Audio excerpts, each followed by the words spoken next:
Il était une fois. Dans l'univers virtuel de la cryptosphère, un personnage mystérieux qui allait changer à jamais le cours de l'histoire financière. Son nom ? Bienvenue dans la saga des cryptos, la rubrique qui vous plonge dans l'histoire fascinante des crypto-monnaies et des acteurs de la cryptosphère.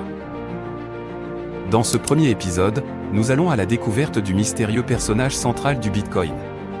Satoshi Nakamoto. Tout commence un jour du mois d'août 2008, plus précisément le 18, à 13h19. Sur la toile, un site émerge, sobrement intitulé bitcoin.org.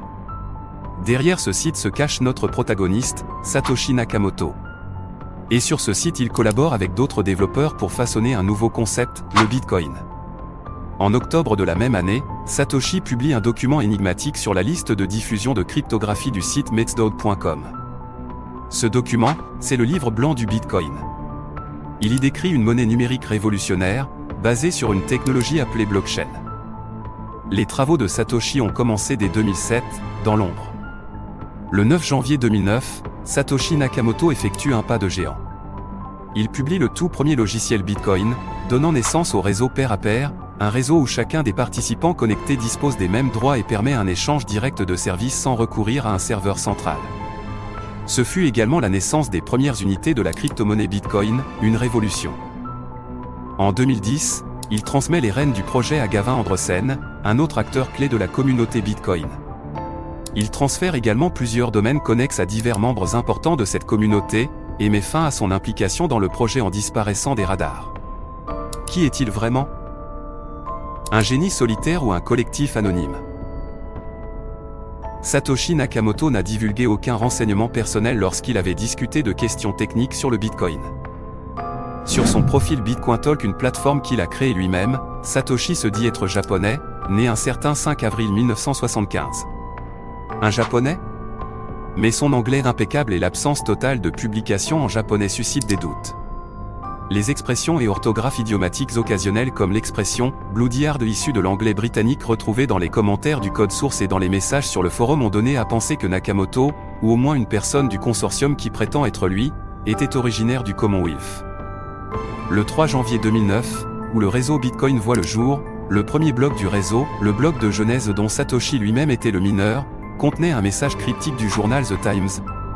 Ce message laisse penser qu'il avait un lien avec Londres. Stéphane Thomas, un programmeur suisse, décide de décoder les heures d'activité de Satoshi Nakamoto. Sur le forum Bitcoin, il trace un graphique des messages de notre mystérieux créateur, un graphique basé sur plus de 500 messages. Il remarque que, entre 5h et 11h du matin, temps universel, le silence règne. Étrangement, ces heures correspondent à 14h et 20h, heure japonaise. Satoshi dormirait-il à ces heures ? Un sommeil inhabituel pour un japonais, suggérant une origine plus complexe. Aujourd'hui encore, l'identité de Satoshi Nakamoto reste un mystère. Peut-être était-il un visionnaire solitaire, ou peut-être était-il plusieurs, un collectif d'esprits brillants. Une chose est sûre, il a semé les graines d'une révolution monétaire qui continue de fasciner le monde. Satoshi, en créant le bloc de Genèse en 2009, reçoit 50 bitcoins en récompense. Mais il ne s'arrête pas là. Des études suggèrent qu'il possède près d'1 million de bitcoins, minés dans 20 000 blocs de la blockchain Bitcoin. Et depuis mi-janvier 2009, il n'a jamais touché à ces précieuses pièces.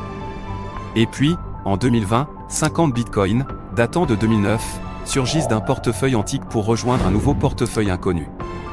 D'autres bitcoins de la même date sont également déplacés en 2021, 2023 et 2024. Leur propriétaire ? Peut-être Satoshi lui-même, tapi dans l'ombre, gardien de son trésor. En mars 2014, une journaliste du nom de Leah McGrath Goodman prétend avoir percé le secret de l'identité. Selon elle, Satoshi serait un Nippo-américain de 64 ans, né sous le nom de Satoshi Nakamoto, mais ayant changé son identité en Dorian Prentice Satoshi Nakamoto, un physicien retraité vivant en Californie. Pourtant, les linguistes de l'université Aston en Angleterre démontent méthodiquement cette thèse. Les correspondances linguistiques ne collent pas. Et donc l'énigme de l'identité de Satoshi persiste. En 2016, Craig Steven Wright, un entrepreneur australien, prétend être Satoshi Nakamoto. Mais les doutes subsistent. Dans un message énigmatique sur son blog, Il renonce à diffuser les preuves de son identité. L'ombre du mystère plane toujours. La quête sur Satoshi Nakamoto continue, et il reste le plus grand mystère de notre ère numérique. Refera-t-il surface un jour? Voilà, pour cet premier épisode de la saga des cryptos. Abonnez-vous pour ne pas rater les autres épisodes à venir.